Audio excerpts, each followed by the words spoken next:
Hey y'all, welcome back to Key is King. Today we are getting into a Real Housewives of New York review. A controversial episode to say the least. We are in season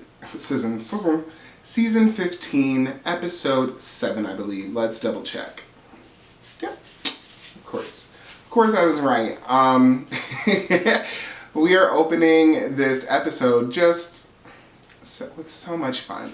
The reveal is that Rebecca is the pregnant sloot that they were referencing and alluding to pretty much all season in the trailers. So they were saying that somebody's pregnant, not by their spouse, and shocker, shocker, it's born Rebecca.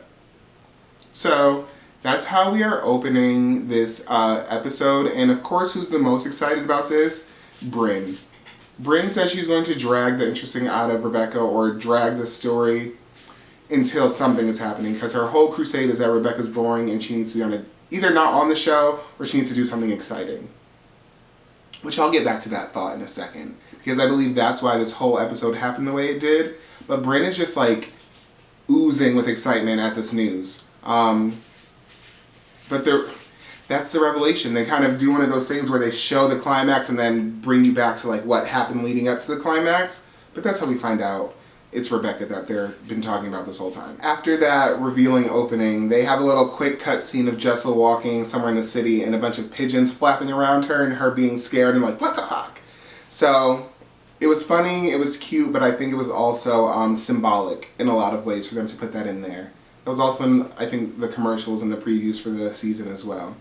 But the real first scene that we have is Aaron going to lunch with Rebecca. Okay.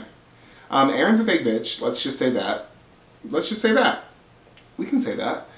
Jennifer Aniston is just fraudulent. She is so fraudulent. She's coming to have lunch with Rebecca, and the first thing she does is pigeon carry that Brynn was talking shit about Rebecca after she left Aaron's event. She was just like, she said that you were getting...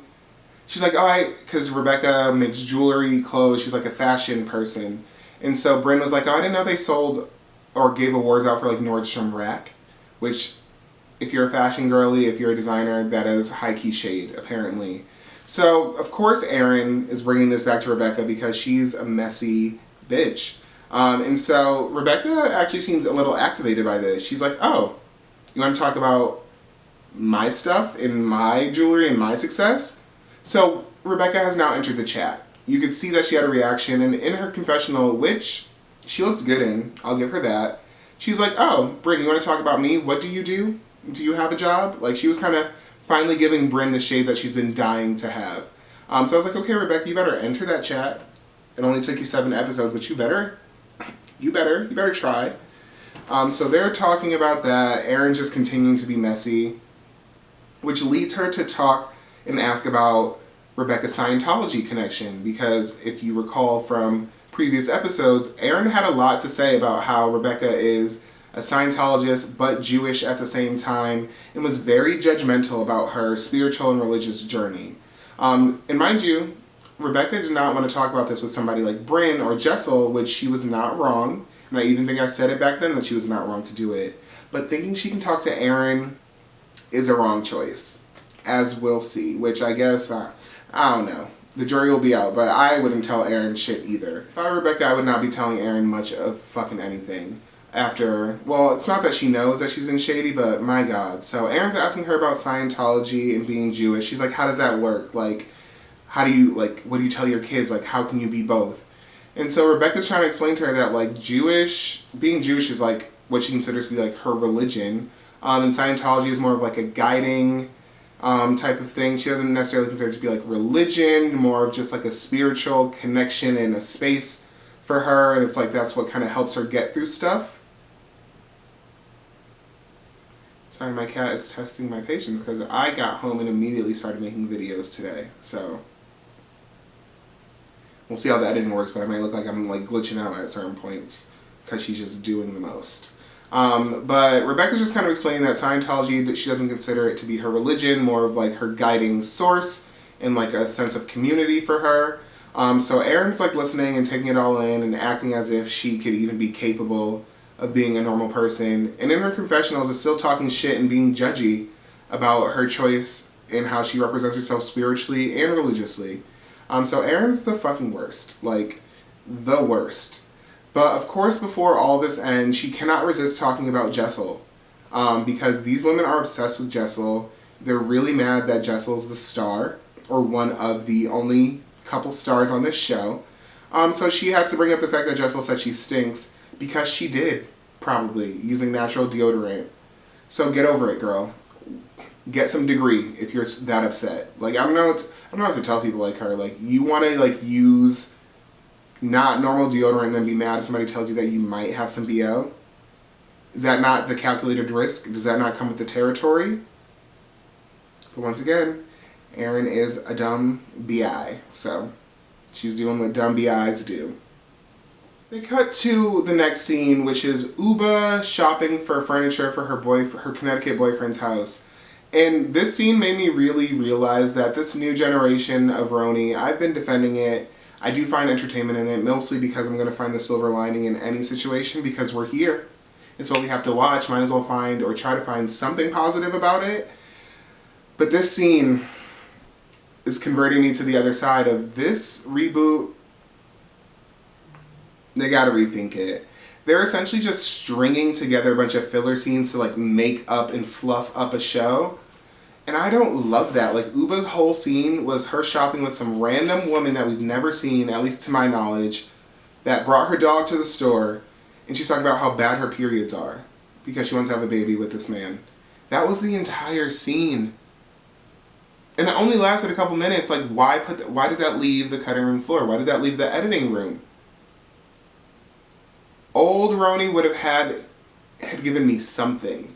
Even in their down moments, they were fucking dynamic and hilarious. Like, I'm trying to be positive about all of this, but I'm like, yeah, you just gave me a scene of this woman shopping with a rando, her dog, and talking about her periods.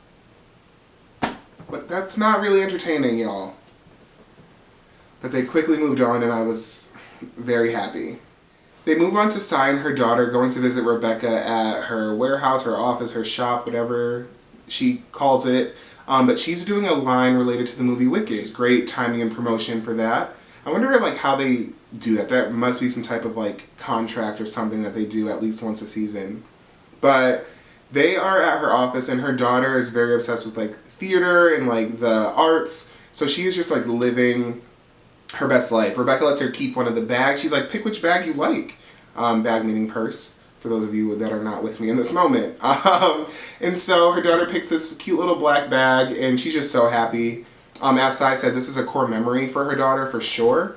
And she's just happy that she can provide her with these opportunities, because she never thought in her life that that'd be a thing for her. So that's really dope that she gets to do that for her daughter. And one only wishes that they could do that for theirs as well.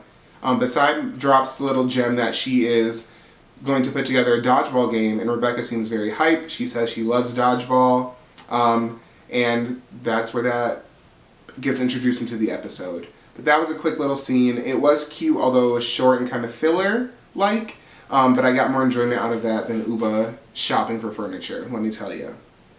But we move on from Sai and her daughter and Rebecca to lunch between Jessel, Erin, and Brynn, and I need Jessel to stop hanging out with these two by herself.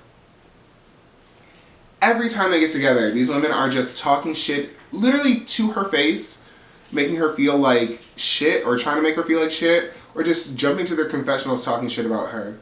Like, they are both toxic, messy women, Brynn and Erin, and they are jealous as hell. So I need Jessel to stop hanging out with the jealous crew, because she doesn't even know, I don't think, what she's doing to herself. Although she does seem to be aware, but it's just like, this is what I have to work with, like, I have to show up to work type of thing. But it just makes me mad because Jessel's the best one out of all of them, and they really try to take her legitimacy away to her face sometimes. It just feels, I don't know, sometimes it feels prejudiced, sometimes it feels a little racist, I don't know. But that's just me. Who am I? Just the viewer. But they're at lunch and they're talking about Rebecca because Erin's a messy bitch. Like, the biggest pigeon. She is the most obese pigeon on this show, I think. Well, no, she's sitting next to Brynn. They're in competition. Birds of a pigeon feather are flocking together, let me tell you. That's not even where we start. I got way ahead of myself. They start with Brynn's job, because she's creating this app about flirting, but everybody still seems to kind of be under the impression like we don't really know what she does. She says she's a woman in tech. She was going on and on about how she goes to London and she's been to London more than Jessel, who is British. And it's like, great. Do you want a fucking like badge of honor, a medal of honor from London? Like, and why is it always comparing yourself to Jessel? So of course Bryn has to bring up the basic bitch comment because she just has to try to twist a knife into Jessel, right? And so she was going on about how that comment started some conversations, and she boils it down to Jenna called Jessel a basic bitch as well, which Jessel's completely shocked by, because Jenna was defending her in that moment. So Jessel's like, what are you talking about? Jenna called me basic bitch. Like, no way. And Jessel's like, well, she's fake as fuck then, because she always is telling me how cute I look and how nice my clothes are and all this other stuff. We fast forward to the conversation that Bryn is referencing, and guess who didn't call Jessel a basic bitch? Jenna. Guess who blatantly lied about this? Bryn. Guess who is girl interrupted? Legitimately. Bryn. Ding, ding, ding. You're right. Like, she literally lied. Jenna was just like, I will not give you the basic bitch thing about Jessel. Like, she was like trying to like avoid it. She was like, she literally said the words, I don't think Jessel's basic. I'm almost positive. So the fact that Bryn came back literally lying to Jessel, starting this issue with Jenna, is psychotic to me. Absolutely psychotic. And she's doing it intentionally, like on purpose, and talking about like how she has carpal tunnel from stirring the pot so much. That's not a cute quality, mama. Like, this is when we get into Aaron being the biggest, fattest pigeon in New York, talking about Rebecca being pregnant. She goes on to say how she's like pregnant by somebody who's not her husband, apparently, which is just messy. And Bryn is eating it up. You would have thought that you told her that her sugar daddy just died and left her money. Like, she is so excited. Which leads me to believe that she is miserable as all fuck. Just all fuck. Also, Erin is seeming to run and tell this after her lunch with Rebecca, which this news that she's talking about was not on camera, which just makes Erin seem extra messy and extra awful. That she had this lunch talking about her religion and like having her open up just to be like, oh, she's pregnant by somebody that's not her husband. I just had lunch with her. She told me. Like, that's disgusting. I mean, been there, done that as far as like sharing some tea, but like Erin's just like, she seems so rooted in evil to me. Erin also is saying that she found out that she's pregnant by another person from a third party, that Rebecca just told her that she was pregnant, but did not tell her that she was pregnant by a third party. So once again, mess. But we move on from the messy pregnancy lunch to a scene of Raquel, who is right next to Jessel as probably one of, between Jessel, Raquel, and Sai, they're giving me like the only star quality people on this show currently. But Mel and Raquel go on a date, a lunch date, to a gay bar, a lesbian bar. I think Mel called it a dyke bar because she can. But they go with Abe and Erin, who apparently Mel and Abe have like a bromance going on. Abe says he has a girl crush on Mel. And then he also described that how he questioned his sexuality in college and almost kissed a man, which go off. I don't even like you like that, but do you want to do it now? But he's talking about how they are just like very like broed out, how they really are drawn to each other and love each other. And Mel was like, I thought you were going to be a douchebag and like a straight dude, but like he's really cool. So they're going on this date. They're talking about gayness. Raquel's kind of talking about her journey to lesbianism and how that worked for her. She used to obviously be married to a man. She had children. So she's kind of talking about her journey through her sexual identity, and just kind of how that is navigating. And they're just really relating and vibing, and they seem to be really hitting it off, like as a couple, or as a pair of couples, which is nice. It made me like Erin just like maybe for a split second, because she was mostly not fucking talking, now that I say that out loud. But nonetheless, it was a cute scene, mostly because of Abe, Raquel, and Mel. Erin provided the least to the vibe. Before I move on, I just really have to say it again. I really do love Raquel. I love what she's bringing to the show. I love her perspective. It may be the gay. I may have some bias. But I just like her vibe. She seems funny. She seems down to earth. Still edgy. And she has a good story, a cool story. So I really am loving her as an addition, I must say. I really must highlight that. We then move on to a scene with Jessel and her mom going jewelry shopping. Jessel is surprising her mom with a little trip to the jewelry store, which her mom seems to be loving as she's visiting her in America here. But Jessel is just kind of telling her mom some stuff. She's like sharing about Pavit, and we find out that Jessel's mom loves Pavit and is siding with Pavit on most things that they deal with. Jessel is, first and foremost, is using Pavit's credit card to sponsor the shopping trip, and says that she does this about 3 or 4 times a week without his knowledge. And if that's what marriage is, find me a rich man and sign me up. If nothing else, it could be awful the rest of the time. That's not a bad gig. So she's like, well, he married me, he knew what he was signing up for, so yes, I take his card. And that is confidence. Like, if that's really what marriage is, God bless. God bless all of you people that are married or planning to be. But she's shopping with Pavit's card. Mom is loving it, but Mom is clearly on Pavit's side, as Jessel's explaining. Like, Pavit can do no wrong, the sun shines out of his ass. Which moves on to Jessel being like, I found a therapist, because after Pavit said he was going to find a therapist and that he would cover it, Jessel's like, no, I'm going to do it. Now, Jessel reveals that she found a therapist from Mexico, meaning that this man lives in Mexico City and is on Mexican time. Whatever floats your boat, like rock out with your cock out. But I've never heard of somebody choosing a therapist out of the country before. Like, that was news to me. Now, I have a thought about, like, therapy in different places. I'll say that. I won't even divulge a full detail because you never know who's watching, and that is my idea. Do not steal it. The only child in me is like, I'm not even going to say it out loud because, you know, people are haters and people will take your shit. But I digress. It's not important. She finds a therapist in Mexico City, and the reason she does that is because she feels that it will be out of the box enough for Pavit to, like, latch on to. She also said that Mexico's a very, like, food-driven culture, so maybe, like, Pavit and the therapist will have, like, a common ground and a commonality that will make it seem more inviting to Pavit. And I think that's a very funny reason to pick a therapist, but, like, you gotta think on all levels, I guess, when you have a marriage that is, like, on the brink of disaster. So she's going with her Mexican therapist, and her mom was like, yeah, you really do need therapy. You need therapy. I don't know about Pavit so much. Which was just funny, because her mom was like, I'm defending the man with the credit card. Makes sense. It makes sense. Jessel then decides she's going to spill the tea that she's recently learned about Rebecca to her mom, and her mom was like, that's messy, that's crazy, and you need to mind your business. No involvement, please. And Jessel's like, yeah, I think I was going to kind of do the same thing. And yeah, don't let Aaron corrupt you into being a messy bitch like her. Or let Bryn do that, for a matter of fact. No. No, ma'am. So we are now at Dodgeball, which is where we end the episode. It's our final scene. But it was a decently long scene. We start with Sai arriving, because, you know, this is her event. And so a couple of the other ladies are arriving. Bryn is to be mentioned and noteworthy in this. Sai apparently had a hot mic moment while she was doing a podcast or an interview calling Rebecca boring. So Rebecca's getting it from all angles. These women are calling her boring.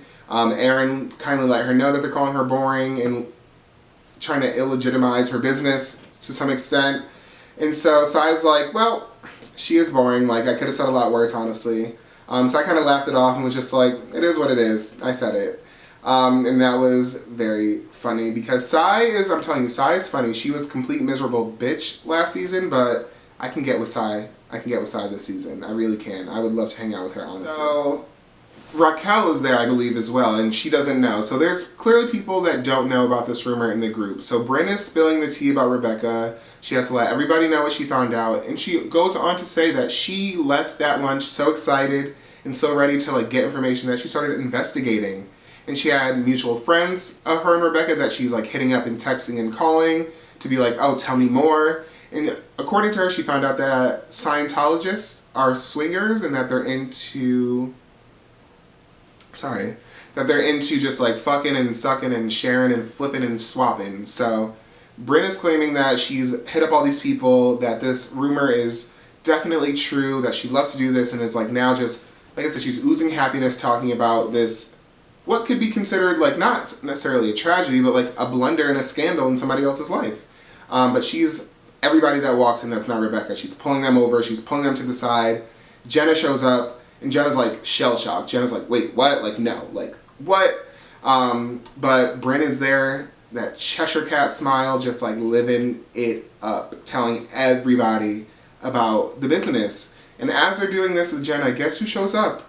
But Rebecca. So at this point, Jessel's here, is at the event too, and so they flash back to Jessel because they're all talking about like, well, what are we gonna say? She's here, like, how do we act? Like, do we act natural? And so Jessel's like, well, I had to meet with her the other day and just act like nothing was wrong. And so they flash back to a scene of Rebecca and Jessel somewhere talking, and Rebecca's like, oh, I've been like feeling like so like sick lately, and Jessel's like, is there a reason for that? Like, what's wrong? Is something wrong? So Jessel was like not trying to say it. She was not trying to go there with Rebecca, but every time Rebecca said anything off, Jessel was like, well, what could that be? Do you know?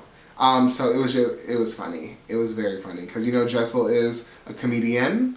She is hilarious to me. So I love that cutscene because Jessel was trying her hardest, but she was like, even her face was like, I know something that I shouldn't know. Like, it was so funny. So funny. But as I mentioned, Rebecca arrives in the midst of being talked about, and everyone's playing in her face. Like, literally playing in her face. She was saying something about, like, her not feeling well, her stomach being upset, and they're like, oh, is it nausea? Does it feel, like, nauseous? Like, is it that type of sick? Like, they're all literally just taking liberties and, like, playing in Rebecca's face, because they know the information, but they're not, like, they're trying to, like, goat her into saying it. She's like, no, it's like food poisoning, like, you know, food poisoning? So that was funny. But they're like literally 2 feet away from her talking about her. And you know, Bryn is just talking mad shit out loud. And all this stuff. But I was just like, yo, they're really playing. Like, this whole time I'm like watching these women like, damn, this is not a good look for any of them really. But Uber arrives while this is all going on, and Sai like pulls her to the side immediately and is like telling her about it. And Uber's like, wait, what? Like, she's pregnant, like, right now? With somebody else's baby? Like, what? And Sai's just like, yes, apparently they, like, swap and people come in her, like, and Uba's gagging, of course, because Uba can't take roaches, bodily functions, anything kind of gross. So, at the mention of the word come, Uba's like, but that was, once again, cracking me up. And so, as this is all going on and people are kind of spreading the information around, Jessel decides she's going to confront Jenna because she's like, what the fuck? Like, I heard you said some shit about me and I don't understand why. Like, it's very fake of you. And Jenna's like, wait, what are you talking about? Like, I literally did not say that. Like, I didn't say it at all. Matter of fact, I refused to say it. And so Bryn comes over and gets revealed as a weirdo and a liar. Which we knew this. You know, we knew this. But in this moment, Jenna's like, oh, like, you're actually really weird. I'm actually uncomfortable by that because why would you do that? Why would you say that? Like, make it make sense. And Bryn can't. Bryn's just like, yeah, it's like stirring the pot and flirting and like being a woman in tech.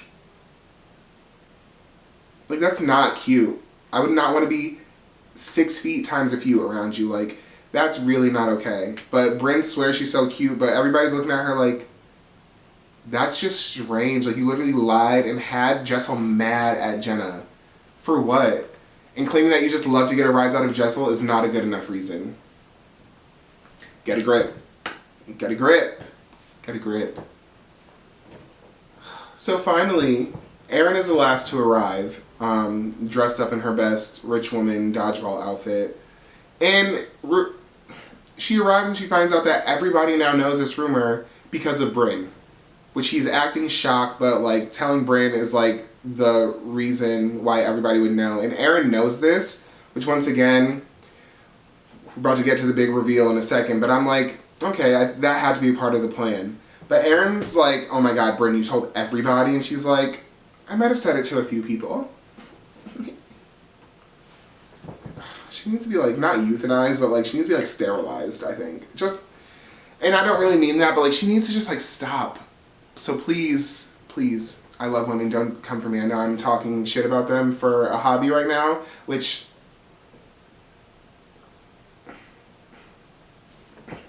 So they start the dodgeball game and Rebecca's killing it. Like, she was not playing when she said she really loved dodgeball. Like, she is getting them out left and right.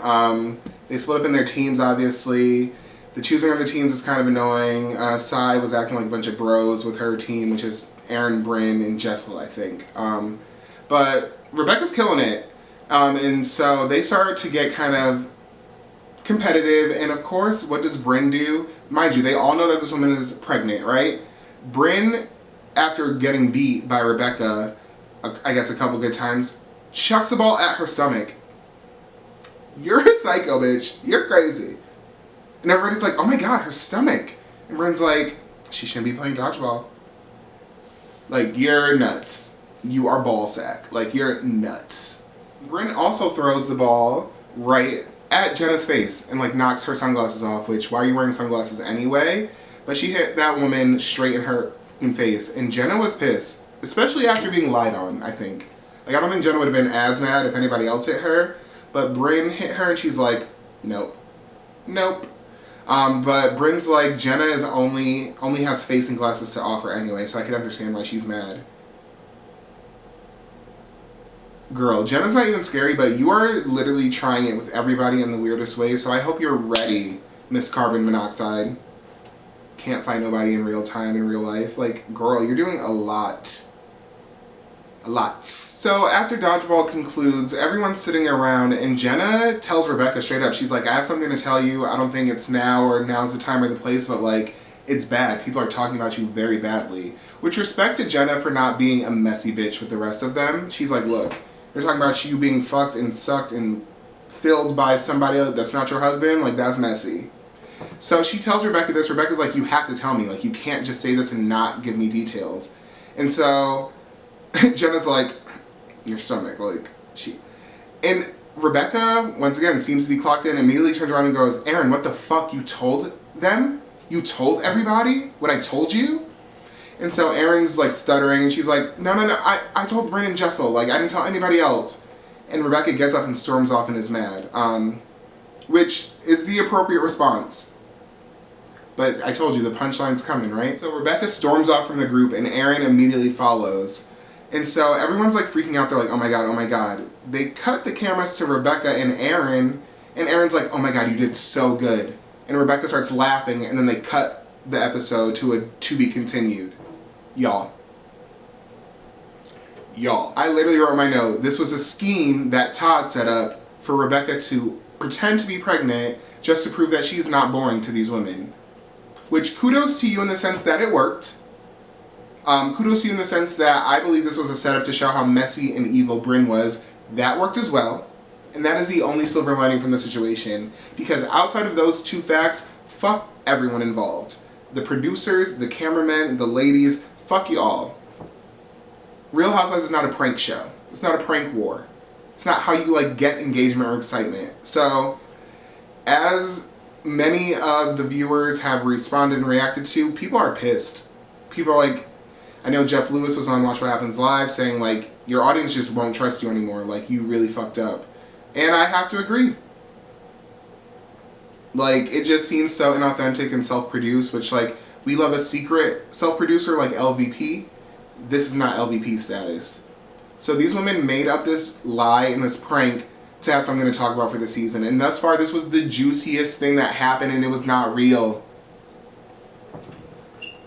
What are we doing? What are we doing? But like I said, the only silver lining here is that it gave an exciting episode, and it makes Bryn look like a complete piece of shit. And I'm here for it at this point, because I want that star that she thought she was to be just broken, dwindled, and stuck into the ground, because that is not your story. That is not your lane. That is not your testimony. But that's how we end, on a cliffhanger of them clearly making this a prank and doing this on purpose. And that was the episode. I used to defend this reboot. I thought people just need to give it a chance, but I might be flipping sides and saying we might need to do something different. At least keep Jessel, Raquel, and Sai if we're going to do something different. Or mix them in with the oldies, but like, they gotta do something. Like, this was the one that tipped me to the other side a little bit, so we'll see if I can come back. But that was RHONY in a little Kiki nutshell. As always, please guys, comment, like, and subscribe my videos. Go through them. Just catch a little entertainment. Take your mind off of some shit with me. But that was it. Do not forget to do those 3 things for me. And as always, I will see you soon for more.